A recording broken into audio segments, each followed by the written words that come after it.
kali ini kita akan membahas tentang analisis rasio. Ada beberapa rasio yang akan kita bahas di video ini, tapi sebelumnya kita akan bahas dulu tentang pengantar tentang analisis rasio ini. Nah, kita akan bahas dulu tentang pengertian rasio. Rasio itu adalah angka yang diperoleh dari hasil perbandingan satu akun dalam laporan keuangan dengan akun lainnya yang mempunyai hubungan yang relevan dan signifikan, ya. Jadi akun-akun yang dibandingkan itu harus mempunyai hubungan yang relevan dan signifikan. Apa contoh akun-akun yang mempunyai hubungan yang relevan dan signifikan? Misalkan hubungan antara harga jual dengan biaya, atau hubungan antara harga pokok dengan penjualan. Ya. Nah, kemudian sebuah rasio itu menyatakan hubungan matematis antara dua kuantitas pada laporan keuangan. Nah, rasio yang diinterpretasikan dengan tepat dapat mengidentifikasi area yang memerlukan investigasi lebih lanjut. Misalkan, perusahaan tersebut dia menghitung rasio margin laba kotornya. Nah, di tahun pertama margin laba kotornya itu misalkan 30%. Di tahun kedua, margin laba kotornya itu adalah sebesar 20%. Terjadi penurunan sebesar 10%. Nah, ini bisa diinvestasi. Dengan rasio-rasio tersebut kita bisa hasil rasio tersebut kita akan menginvestigasi kenapa laba kotornya ini bisa turun rasionya. Kemudian, rasio dapat mengungkapkan hubungan penting dan menjadi dasar perbandingan dalam menemukan kondisi dan tren yang sulit dideteksi dengan mempelajari masing-masing komponen yang membentuk rasio. Nah, kemudian kegunaan rasio sangat tergantung pada keahlian penerapan dan interpretasinya. Jadi rasio tersebut digunakan untuk apa? Kalau kita menggunakan ingin berinvestasi berinvestasi atau membeli suatu saham suatu perusahaan, mungkin kita fokusnya akan membahas rasionya itu adalah rasio tingkat pengembalian atau ROI atau ROA, ya. Kemudian rasio juga akan bermanfaat apabila berorientasi ke depan. Nah, apa kegunaan analisis rasio? Analisis rasio tidak hanya berguna untuk kepentingan eksternal saja, tapi juga perlu untuk kepentingan internal. Nah, untuk internal biasanya digunakan oleh manajer keuangan. Nah, sedangkan untuk eksternal digunakan oleh investor ataupun kreditur. Nah, bagi manajer keuangan, dengan menghitung rasio-rasio tersebut, dia akan memperoleh informasi mengenai kekuatan dan kelemahan yang dihadapi oleh perusahaan di bidang finansial. Sehingga dengan adanya hasil perbandingan rasio tersebut, dia dapat membuat keputusan-keputusan yang penting bagi perusahaannya di masa yang akan datang. Sedangkan bagi investor atau calon pembeli saham, dengan adanya rasio-rasio tersebut akan dijadikan sebagai bahan pertimbangan untuk menginvestasikan uangnya atau untuk membeli saham perusahaan yang dianalisis rasionya tersebut. Jadi lebih untuk keputusan investasi. Nah, baru kita lanjut dengan jenis-jenis rasio. Nah, jenis-jenis rasio di sini yang kita bahas yaitu ada 6. Yang pertama adalah rasio likuiditas dan modal kerja. Yang kedua, solvabilitas dan struktur modal. Yang ketiga adalah profitabilitas operasi. Yang keempat adalah aktivitas dan pemanfaatan aktiva. Kemudian pengembalian atas investasi dan penilaian pasar. Nah, kita bahas dulu untuk rasio yang pertama, yaitu rasio likuiditas dan rasio likuiditas dan modal kerja. Nah, apa sih likuiditas? Kenapa likuiditas itu harus dihitung atau kenapa kita harus menghitung kenapa likuiditas itu penting bagi perusahaan? Likuiditas itu menggambarkan kemampuan perusahaan untuk memenuhi kewajiban jangka pendeknya. Jadi kemampuan perusahaan itu membayarkan hutang-hutang jangka pendeknya. Nah, jangka pendek ini mengacu pada kegiatan operasinya si perusahaan tersebut. Ya, mengacu pada kegiatan operasinya perusahaan, mengacu juga pada ketersediaan sumber daya perusahaan untuk memenuhi kas jangka pendek. Bagaimana perusahaan tersebut atau kemampuan perusahaan itu mengubah aset menjadi kas atau kemampuan untuk memperoleh kas. Nah, analisis likuiditas diarahkan pada aktivitas operasi perusahaan, kemampuan untuk menghasilkan keuntungan dari penjualan, kemudian dan persyaratan untuk ukuran modal kerja. Nah, kenapa? Jadi, likuiditas ini sangat erat kaitannya dengan kreditur jangka pendek. Nah, apa pentingnya likuiditas? Bagi perusahaan, kehilangan likuiditas itu akan kehilangan kesempatan memperoleh keuntungan dari diskon atau kesempatan mendapatkan keuntungan. Kalau seandainya kas tersedia cukup banyak di perusahaan, kalau seandainya suppliernya menawarkan potongan harga jika dibeli dengan tunai, maka dia bisa memanfaatkan masa diskon tersebut. Jadi bisa dibayar pada periode diskon sehingga harga persediaan yang dia beli jadi lebih kecil. Tuh. Kemudian ketidakmampuan memenuhi kewajiban jangka pendek dapat mengarah pada penjualan investasi dan aktiva dengan terpaksa, ya, atau aset dengan terpaksa. Jadi maksudnya gini, kalau seandainya perusahaan tersebut dia tidak jatuh tempo atau tanggal waktunya pembayaran gaji karyawannya, sementara kas yang tersedia di perusahaan masih kurang atau tidak mencukupi untuk pembayaran gaji. Nah, mungkin salah satu alternatif keputusan yang akan diambil adalah dengan menjual salah satu asetnya. Ya, menjual aset-asetnya untuk membayar gaji karyawan tersebut. Atau dia ingin membeli persediaannya. Nah, supplier-supplier yang lama itu tidak mau lagi memberikan barangnya atau bahan bakunya tersebut karena dia sudah tidak mau karena pembayaran untuk bahan baku yang sebelumnya belum dilakukan. Nah, akhirnya untuk membayar utang usahanya tersebut, dia menjual salah satu asetnya, ya, untuk membayar hutang usahanya tadi. Nah, yang paling parahnya dengan tidak adanya likuiditas tadi bisa menyebabkan insolvensi dan kebangkrutan. Jadi bisa juga kalau seandainya hutang jangka pendeknya sudah tidak terbayarkan, bisa jadi hutang jangka panjang lama-lama juga kan tidak terbayarkan. Ya. Kemudian bagi pemegang saham, kenapa likuiditas sangat penting bagi pemegang saham? Yang pertama, hilangnya pengendalian pemilik atau kerugian investasi modal. Ya, jadi kalau perusahaannya tidak liquid, bisa jadi suatu saat dia tidak uang investasi yang dia tanamkan di perusahaan tersebut ya tidak akan kembali. Kemudian likuiditas juga dapat membahayakan aset pribadinya mereka. Nah, kalau tidak liquid juga kalau salah satu kerugiannya juga kalau perusahaan itu tidak liquid, si perusahaan tidak akan mampu membayarkan dividen secara tunai ya. Nah, itu. Kemudian bagi kreditur, kurang liquid menyebabkan penundaan pembayaran bunga dan pokok pinjaman. Kemudian perusahaan tidak mampu memenuhi kontrak dan merusak hubungan dengan pemasok atau dengan pelanggan. Kemudian modal kerja. Modal kerja adalah selisih antara aset lancar dikurangi dengan kewajiban lancar. Ya, modal kerja itu aset sama dengan aset lancar dikurangi dengan kewajiban lancar. Nah, modal kerja ini merupakan ukuran aset lancar yang penting yang mencerminkan pengaman bagi kreditur. Jadi, modal kerja itu cerminan tingkat keamanan kreditur.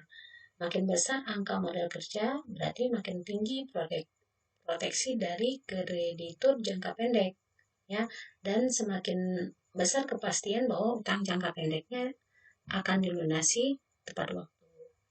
Nah, modal kerja ini juga penting untuk membuat cadangan likuiditas yang tersedia. Selanjutnya, rasio likuiditas, ya, kita akan menghitung rasio likuiditas tersebut. Nah, rasio likuiditas yang sering digunakan itu ada 3.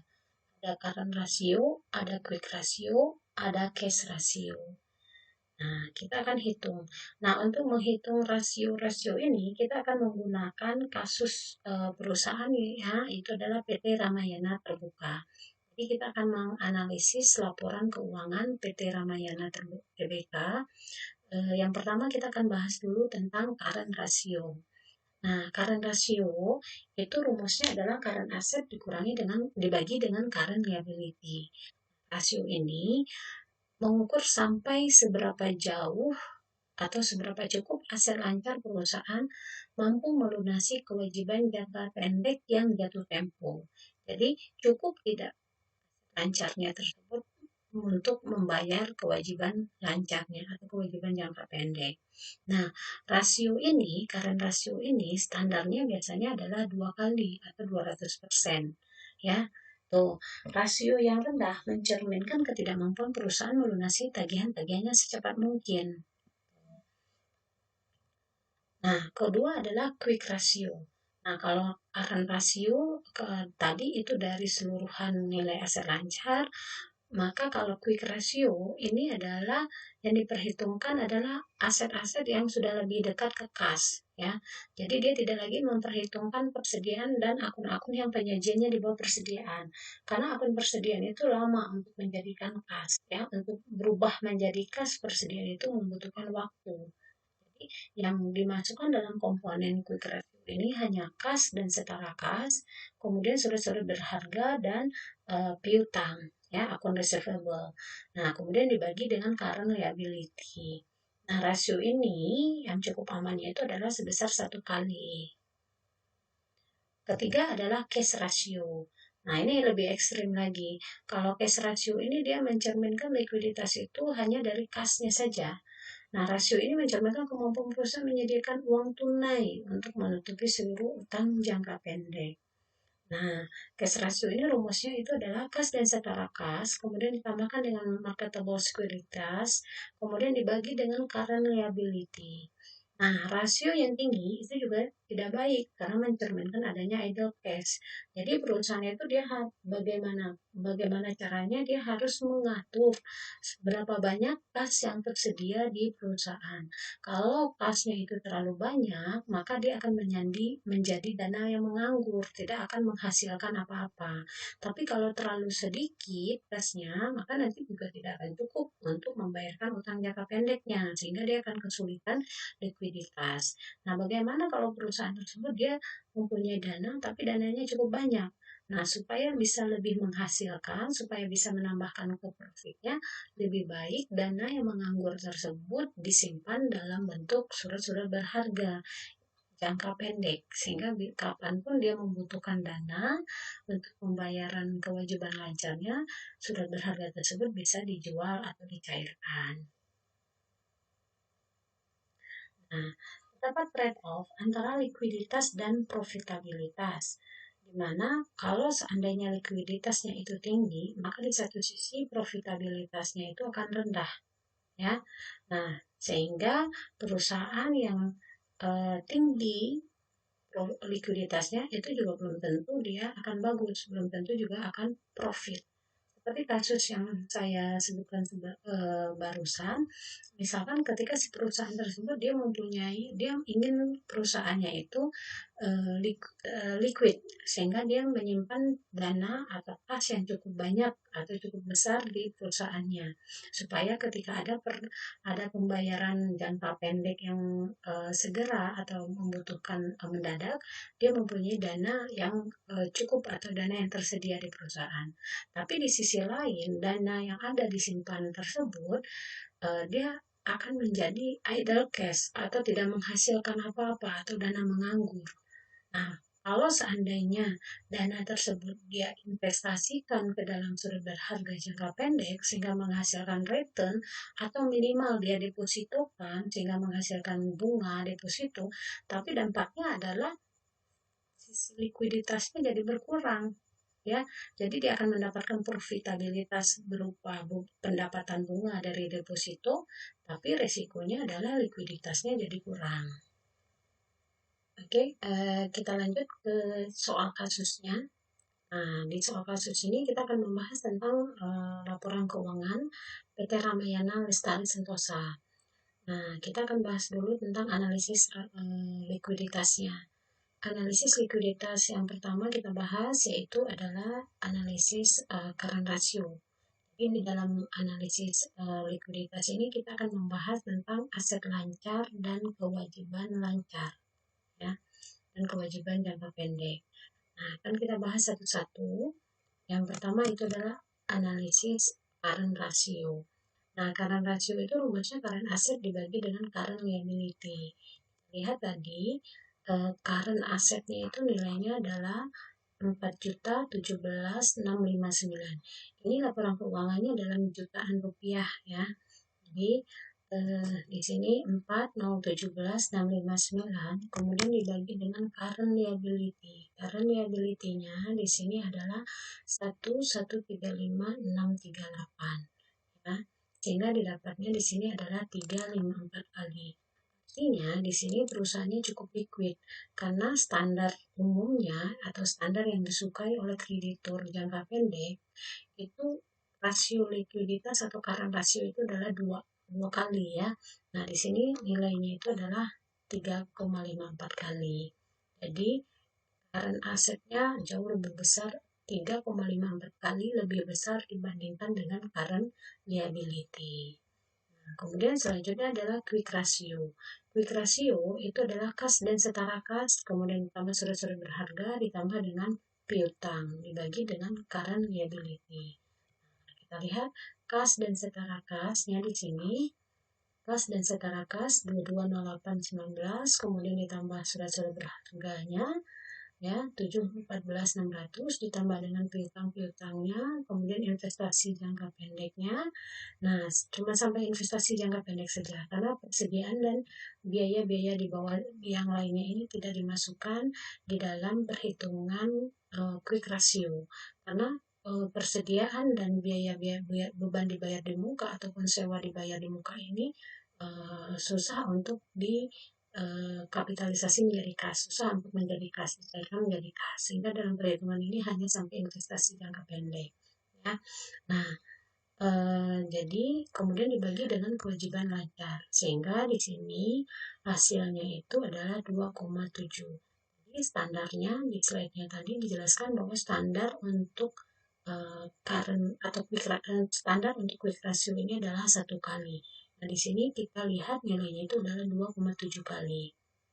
Nah, selanjutnya adalah cash ratio, di mana cash ini adalah cash setara kas, kemudian dibagi dengan current liability. Nah, nilainya di sini adalah 2,67 kali. Ini cukup tinggi juga nilai kasnya ya. Jadi ada cukup banyak kas juga yang ada di perusahaan ini.